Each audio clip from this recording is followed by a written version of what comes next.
just want to elaborate on what Elton had asked to the members from his board about the policy that was made in 2021 in regards to cutting parents out of these conversations. I would like an answer from everybody if they could, whether they agree or disagree with this policy. As a parent of a teenage daughter who we know teenage years are not baby, mental health crisis is huge. I think cutting out parents from any aspect of our kids' life is a tragedy, and it is morally irreprehensible. Like it's unbelievable that this is even allowed. I am all for whatever my daughter wants to do in her life, straight, gay, whatever. I don't care. I want a healthy child. We want a healthy community for our children, and we'd like everybody in this audience, in this panel, to understand that's where we're coming from. Doesn't matter what where you know, your choice in life or whatever you have to follow. It's important that we as parents are involved in our children's lives at every aspect of their life. So I'd like an answer from everybody in every ward as to whether they agree with parents being cut out of anybody's child's life, according to the policy that was changed last year.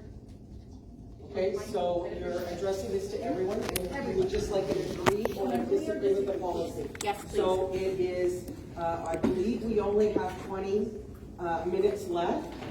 Do we have another first-time speaker who wants to come up to we have a first-time speaker in Brianne. We also have a first-time speaker. So we want to get to all these questions. So we are going to come down. So as you all know, may not know, this event is being recorded by Rose City Politics. And so it will be available for the community at large to listen to tomorrow evening at 8:30. It will be on rosecitypolitics.com.ca. And so when this has come up in the past, and we have asked all of our candidates to actually state an agree or a disagree with a policy, you may not know exactly the wording, but I believe our two questioners here, the first one and the lady that just questioned as well, I think you kind of get the gist of it. But again, we don't want to spend too much time belaboring this. We're just going to do an agree or disagree with the board's policy. Yes? Brianne can go first if she wants. Well, this lady has already asked a question. Okay, yeah, we'll go and do that because we are going to make sure, I want everybody to understand that this is a recorded statement. All right, let's begin.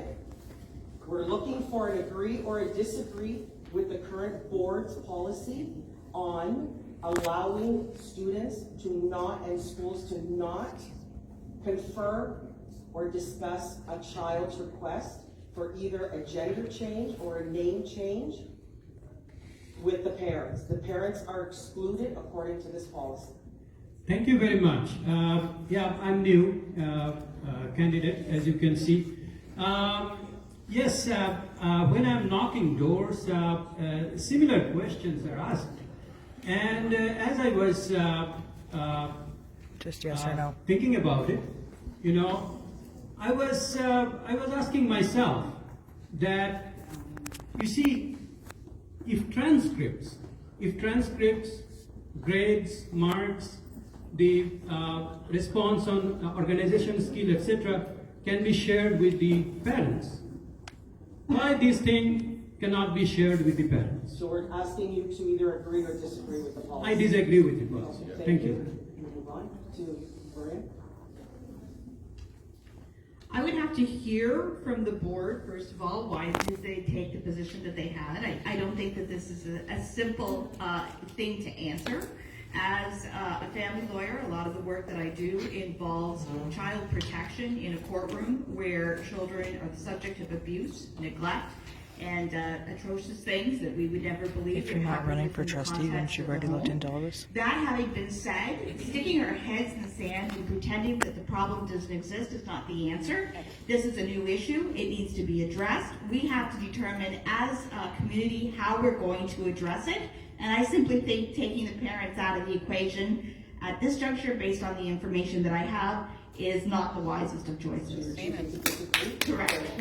Amen. Thank you. I'm actually choosing to abstain because without having the policy in front of me, without having the time to see what it says, and as a trustee, I was always open to hearing everyone's thoughts on it, because sometimes I might have an opinion that I have not considered someone else's, that then kind of goes, oh. And honestly, without seeing the policy and everything that's in it, I can't say yes or no. Thank you. Because I honestly don't know. Thank you for the question. I too If you're have running for never if seen you're or running even for heard of trustee, this you should policy have you know the until, policy. today. I wouldn't be able to give a yes or no answer to that question without actually seeing it. But what I will say is to the asker of the question, you said that you support your child, and while that's amazing, you have to be you have to acknowledge the fact that a lot of people don't have positive support systems in their households. And I see this motion as would most likely, going in the direction of protecting our students to an extent that would make them feel comfortable and supported in their school environments, even when they may not be able to find that in their home environment. So again, I have to see the policy, but I think we have to be cognizant of everybody's unique situations. Thank you. You're choosing to abstain? Thank you. Linda? Hi. I will clearly oppose that. I don't agree with that. I think school is a place to learn knowledge. It's not a place to wash your head, to impose the politics and ideology. I think parents has their right to choose how to educate their children, and they send their children to the school for knowledge, not for ideologies or politics. And in the future, and we need matured logic constituents to vote for the right party, right person to lead us. Not we don't need the kids to be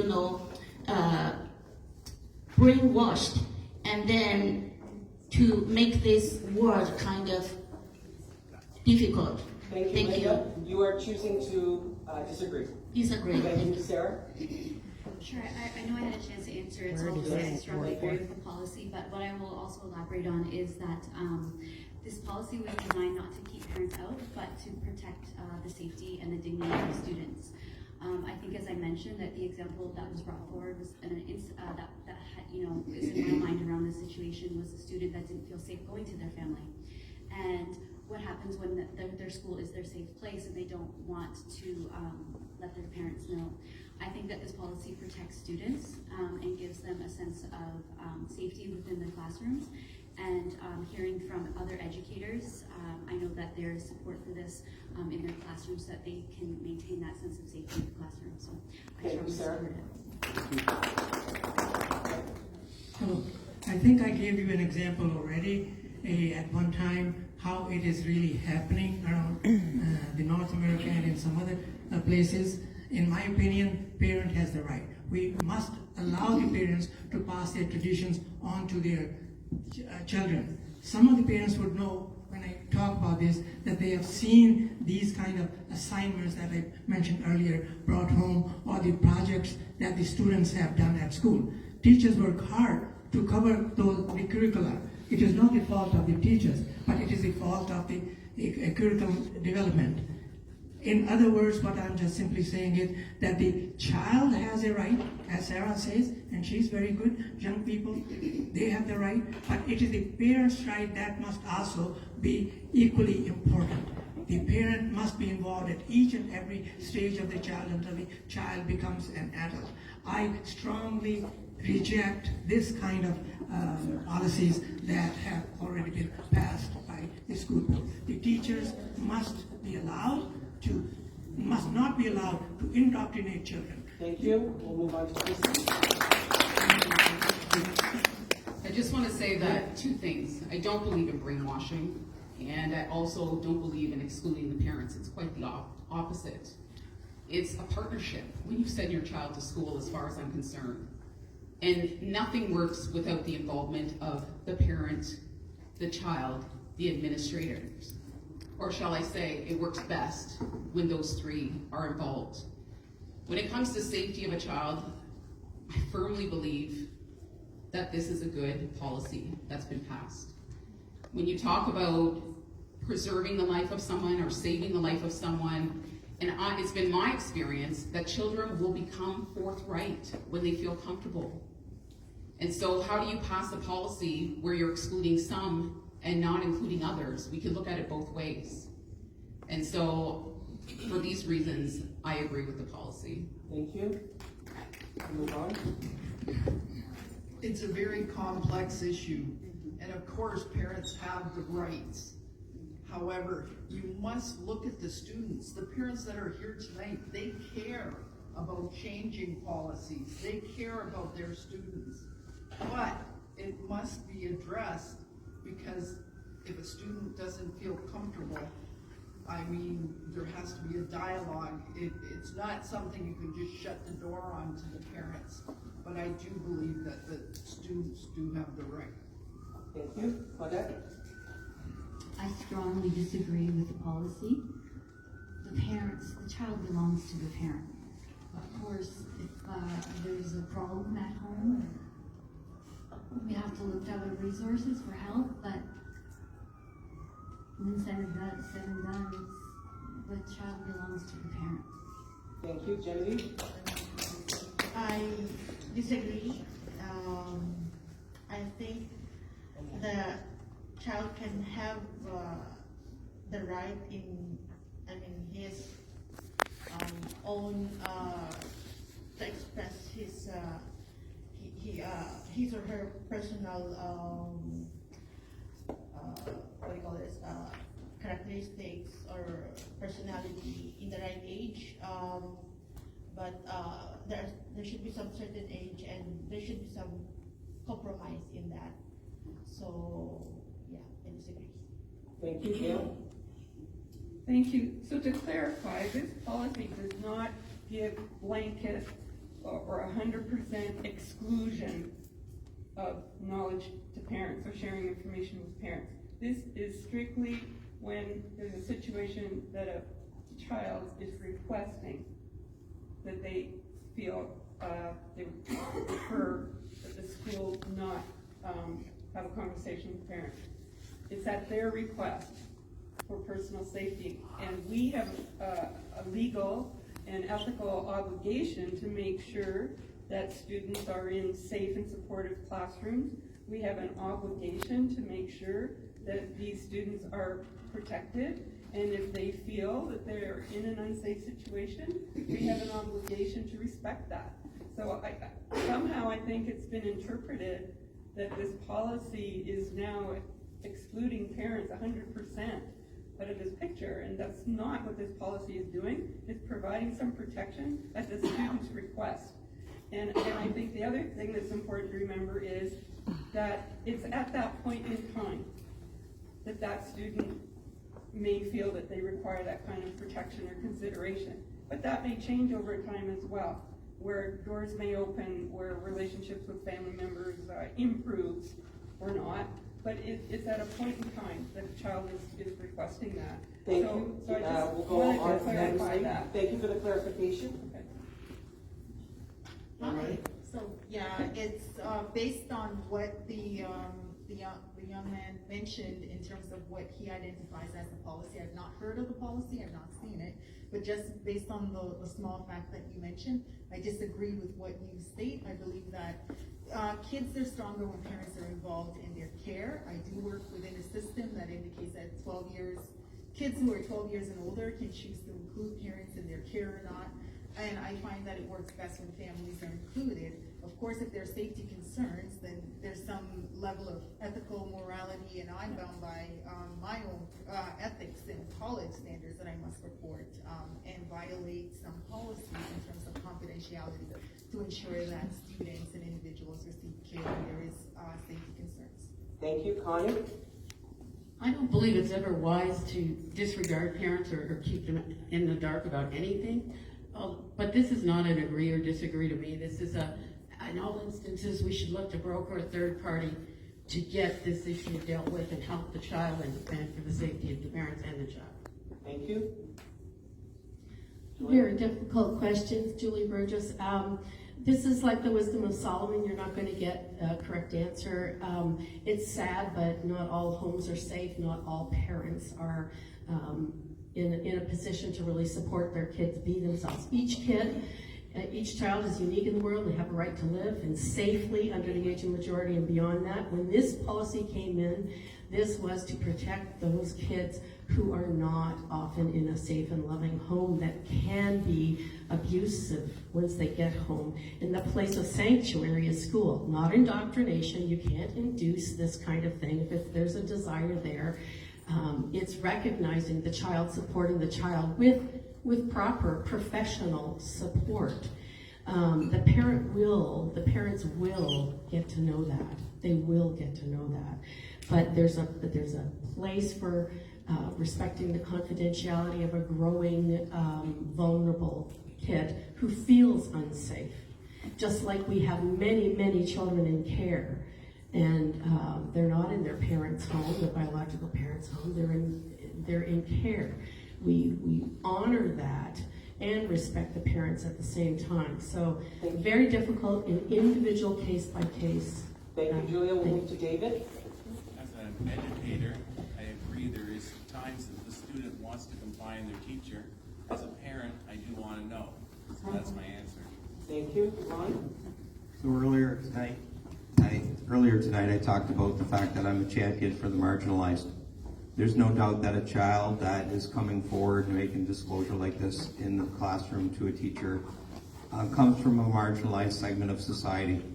And I believe that this policy was developed specifically to provide safe space, a safe learning environment for the students, and I support the policy because of that. Now, I want to make it perfectly clear that this is not something that we are teaching students. This is something that a student makes a disclosure about. And do we really want to put teachers in a position where they're outing children that may face violence in their home? And for that reason, I support the policy. Thank you, Jared. I neither support nor disagree with the policy. It is very complex. I'm not sure why the CAS would not be involved if there's not safety in the home. Thank you very much. That is their division. It's not, I don't think it's a decision that the board should make on its own. Thank you. Nancy? It makes me feel, have you turned it on? Is that on? Nope. Is that on? Yeah. Okay, it makes me feel uncomfortable that this is, it feels like we're lying or we're keeping something from parents. And yes, I understand everything that everyone has said, but this sets a precedent that, well, what else are we going to hold back from parents or whatever? I'm just really uncomfortable with the policy as it sits, but then I haven't read it. So I'm going to say I disagree, but perhaps more conversation is required. Thank you, Chris. Yeah, definitely a very complicated question. The one thing I will agree with the question is, yeah, the importance of parents or families in every child's development. I think that's something everyone agrees with. As well, there's a lot of buzzwords. Students are not political pawns. It should be used from anywhere in the political spectrum for that. They're students for an education to build their future. But the question itself was about the board's policy. And since I wasn't part of that discussion or haven't seen the ins and outs of it, I haven't seen the examples that some of the trustees mentioned about safety issues and specific examples of why that policy was made in the way it was. So I'm not trying to avoid the question, I just can't give a yes or no answer on the board policy itself since I don't have all that information. But I do agree with you with the family and the parents and how important they are in the development of all children. But one thing I know is what I don't know, so I just have to admit that. Thank you. Kathy? Thank you. So, as Gail had said, students request not to share. It's their right at that time not to share. I run into this quite a bit with the job that I do on a daily basis.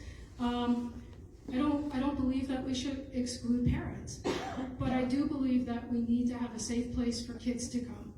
And if that safe place is to tell that teacher on a Monday what is happening, and we might not tell parents on a Monday, but our goal is to work to repair whatever is going on in the family and involve parents, That's the way I do it, and that's the way I think it should be done. Thank you. Thank you.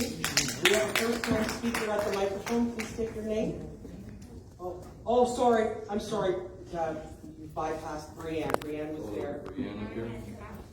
And oh, you guys were standing back there? Yeah. Get your ass up. Hi everyone, my name is Brianne Irish and I live in Ward 4. Half of you know me, half of you might not, but what I wanted to quickly do, because I don't think we've done this, is to really quickly identify who you are, what wards you represent, as well as all of the constituents that are within the audience. So the quickest way to do this is if you live or represent wards 1, 2, and 9, would you mind just raising your hand to let your 1, 2, and 9 from the audience, from the audience as well as who is running. Okay, wards 3, 4, and 10. Wards 5, 6, and 7. Hands up high, because we're proud of where we reside. Leamington and Pewley.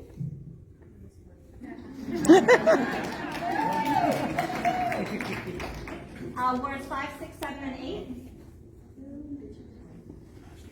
Perfect, Ward 1. Lakeshore and Tecumseh. Kingsville and Essex. And Amherstburg and LaSalle. Okay, perfect. Now that we are all very introduced, what I wanted to say is that you represent 7 electoral districts. 6.5 years ago, the Greater Essex County District School Board had to make very difficult reviews and decisions due to the Liberal government's pupil accommodation reviews, whereby it was mandated that in order for the board to receive much needed funding, boards needed to consolidate 2 schools, they needed to close a school, and then change geographic boundaries in order to qualify for this funding of receiving a potentially new school or an upgraded build. Almost every single one of your wards was affected by these reviews and the decisions which have led to permanent changes of your communities and constituents' attitudes towards public education. In Ward 4, our trustees over all wards advocated for our Ward 3, 4, and 10 schools, and strongly declined the review, which has successfully resulted in our schools thriving and are now bursting at the seams. Here. Queen Victoria and Prince Edward have multiple portables. These were 2 schools that were subject to closure due to declining enrollment. These 2 schools would have been amalgamated if the trustees would have decided in favor of consolidating both of those schools. It would have been an atrocity to see how many portables would have been present at that newly built school. Hugh Beaton was also part of that pupil accommodation review, and our numbers continue to thrive and beat all of the forecasted projected numbers as well. In my opinion, and in the opinion of statistics, these reviews were not appropriately done in all communities just because the funding was made available. As Ward 4 specifically continues to lobby the board, every Tuesday for the last 6.5 years, the Hugh Beaton community has been physically present at the board meetings or virtually during the pandemic. We continue to advocate not just for Ward 4 schools in Hugh Beaton in specific, but for parents to be involved in public education, to be aware of the changes that you are making and influencing every single week in all of your meetings and sessions. We want to be a constant voice for our children and our families, and we are so thankful that each of you self-nominated to be a part of this journey with our families. Whether elected or not elected, your voices we expect will continue to be advocates for your communities, because collectively this is what we need to do for Windsor Essex to become and continue to be a thriving community for the public education sector. My question is specifically for Ward 4 in the essence of time. How will you continue to advocate for your Ward 4 communities for not only securing from closure, but for much needed overdue investment in capital projects that we know The board's budget is large, however, it has to be allocated appropriately. Knowing that Ward 4 has not seen significant capital investment, how will you continue to advocate for our community? So this is to our wonderful Ward 4 candidates. So we'll start with Sarah, or we'll move down from Sarah to Sheila, to Christy, to Margaret. Thank you, and thank you for the question, Brianna. So there you are. And thank you for your continued advocacy. I think the first step in that, to answer your question, the first step is that knowing the needs and being in communication and having that dialogue. My daughter goes to school at the new James L. Dunn School. It's technically not in Ward 4, but she was at Low previously, so I understand the woes of an old school in need of repair. And so I think to answer your question, it's knowing the needs. I think the second question is, the second response to your question is around putting pressure on our administration to be able to advocate internally. Trustees have a responsibility over budgetary resources. That's part of one of our eventually mandated roles. And I take that responsibility very seriously. And so it's about asking the right questions, advocating for priority funding. And to your point, the only two things I wanted to clarify. Actually, QB doesn't have any portables. However, they have had some investment, but Walker Building actually has significant investment in the last year as the secondary school in Ward 4, in addition to Kennedy as well. It's in Ward 3. But there's always more that can be done, and I think I commend our staff who really do stretch the dollars.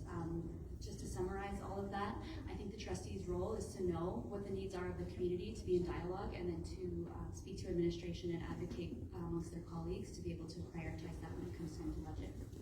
Thank you. I think this is an important question, and it's an important area also of the city. All areas are important, but this is the one that I have heard has been neglected in some ways or another. My theory has always been to do your homework, research, and then have some kind of a dialogue between the people who are really concerned with their, and I would say just follow up what you are doing it, and it will work out slowly, but it will need some action. Thank you. Communication is always key. I feel as though when we're building relationships with our stakeholders, that it's very important to bring those issues to the table ongoing.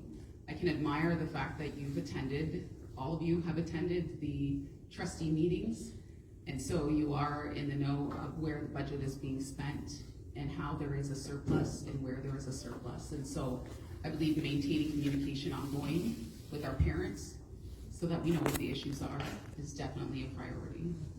Thank you.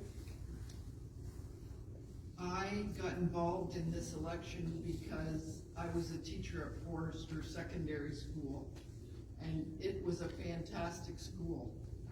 And when it came time that it was starting to overgrow, they decided after a lot of, they held meetings and there was lots of input, and the man that was in charge, after they decided to send us to the old Century and recall us Westview Freedom Academy, he jumped ship and went to the Catholic board. But it was very disappointing because I thought our board was strong enough.